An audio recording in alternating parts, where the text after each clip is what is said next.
We move on to the other side of the Atlantic now, Right. Kate. You've got, is it the New York Times there on the tablet? It is the New York Times here, which is talking about Michael Flynn, the National Security Advisor, who earlier this year was fired because it turned out that he had more communications with the Russians than he had let the Vice President to believe. Flynn is now cooperating with the FBI and Agent Mueller, who is running the special investigation into Russia. And the New York Times... He's cut some kind of deal, hasn't he? Well, most likely. It looks like his cooperation might get him off on some of his other areas in which he might be more guilty. What the New York Times is highlighting is that Flynn might have had more communications with the Trump transition team than Donald Trump himself wanted to let on. It's an important story. Russia is going to continue to be an important story, but this is still not the smoking gun that I think most of Trump's opposition wants to find. And it concerns me that every story like this is used to prove that there was collusion. We still have no evidence that there was collusion. Who knows what will happen? We might find it. So stay calm on this story. Follow the details. Stay calm. And if you are actually frustrated with Donald Trump, going after him on Russia, I think, is the wrong angle. Go after his policy proposals. Look for other candidates that might be able to challenge him on the left and the right. Well, let's do that then, because he's coming to this country, we read this morning, in February. Yeah, I mean, apparently he's going to be here in February. There is, down in Battersea on the South Bank, a huge new American embassy that's being built. It's nearing completion. So the story is that he comes to London in February to open that and perhaps go to 10 Downing Street. Not a full state visit, but a working visit. And Can frankly, I ask you something about this? Because we've had these, I would say, actually disgraceful tweets from him this week, retweeting Britain First, which is a fascist, racist organisation. He retweeted Free Britain. OK, let's just get this right, shall we? There are 43.6 million people that follow Donald Trump. Donald Trump follows 45 people. One of those is Ann Coulter, right-wing American commentator. Yeah. She retweeted these videos. He picked it up from her and retweeted it. And he wouldn't have an earthly clue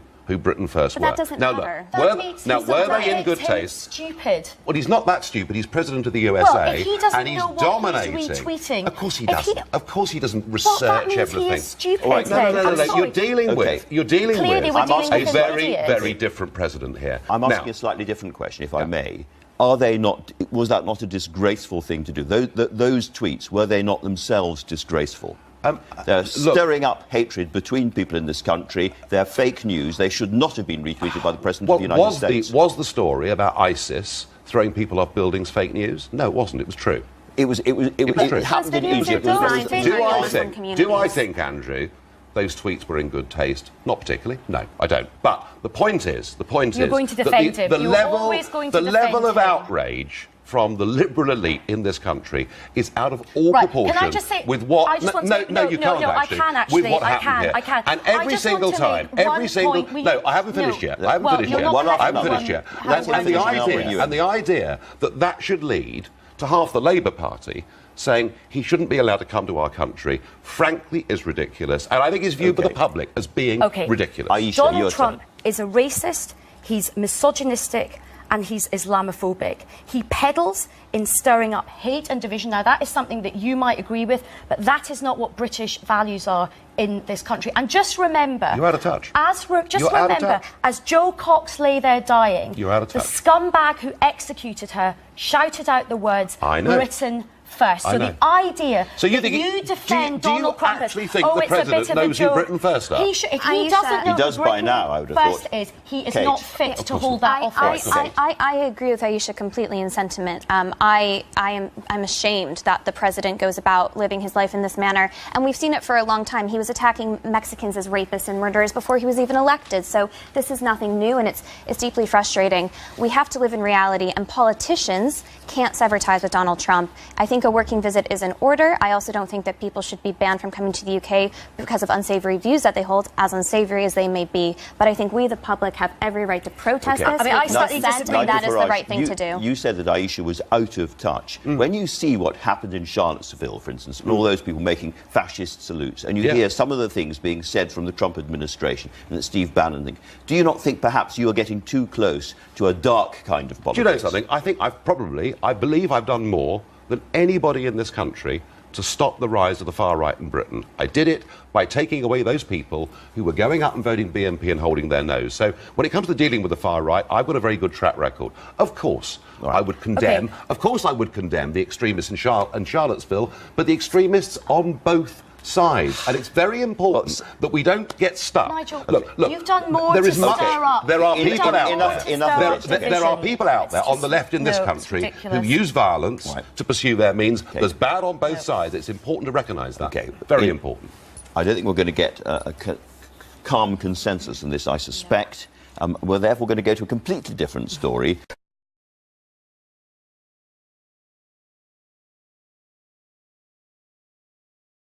Nigel Farage is the former head of the UK Independence Party and has long been sounding the alarm on Islamic extremism in Europe. He joins us tonight.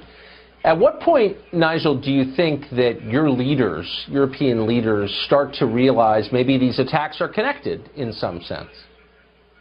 Oh, no, there's no realization at all. In fact, what happens is they all stand up and they say, we stand in solidarity with Barcelona or Brussels or Stockholm or Paris or London or wherever it may be, and this is really, truly awful, and we have no understanding of why this is going on. And not once do we ever hear a single leader in Europe offer any policy solution whatsoever.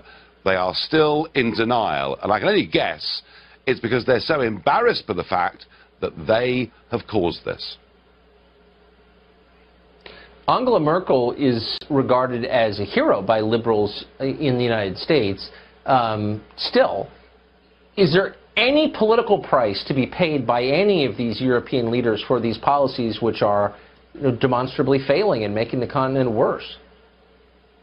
Well, I think there will be, and I think, to be honest with you, if we go back a year, I think Brexit was about much of this, wasn't it? It was the British people saying, look, we actually want to control our borders, not because we dislike anybody, but because we believe, firstly, in sensible border controls, and secondly, in protecting ourselves and making ourselves a bit safer. So you could say the EU has paid a big political price in terms of Brexit. But for the moment, one of the problems is that many of the parties around Europe that stand up against Islamic extremism themselves appear to the electorate at times to be a bit extreme themselves. Right. Well, that is true. Is it my imagination, or are we not seeing attacks like this in Central and Eastern Europe? Well, you're not, and of course it's very interesting, isn't it, that, Viktor Orban, who is the Prime Minister of Hungary, along with the other Prime Ministers in Poland, the Czech Republic and Slovakia, they've been told by Merkel and the gangsters in Brussels that they must accept the migrant quotas of those that are coming in across the Mediterranean, and they've simply said no, we're not going to do it. And if we're being really frank about this, Tucker, there is a direct link and relationship between the number of people you let in from different religions and different cultures and the number of terror attacks. And that's why in Eastern Europe you're simply not seeing it. Interesting. Do you think they can hold out against the demands from Brussels to change their immigration policy? They're being threatened with going to the European Court. They're being threatened with being fined. They're being threatened with European funds being withheld. Do you know something? These countries have lived under communism. They've lived under Nazism. They've lived under all these things within living memory, within a human lifespan. And I do not think they are going to buckle for one moment. And when you see scenes like that boat coming onto the beach in Cadiz the other day, I think they're pretty determined to stand their ground. Why would, and I'm sure that you could write a book on this because there's a lot of psychodrama in it, but crisply, why in the world would European leaders want Hungary to follow the example of Germany's immigration policy? Well, because the point about the European Union is that it wants to take away the power of all the individual member states and make them abide by one rule. And that's the path they've headed down with the euro and everything else. They wanted to create a United States of Europe, but the problem is this is not America. It's a continent of very diverse peoples, and you can see with Brexit, with rebellions that we've seen in Greece against the Eurozone, and now with the Central and Eastern European states saying they will not take Islamic terrorism and even Islamic immigration on a huge scale. I think the whole European project is falling apart.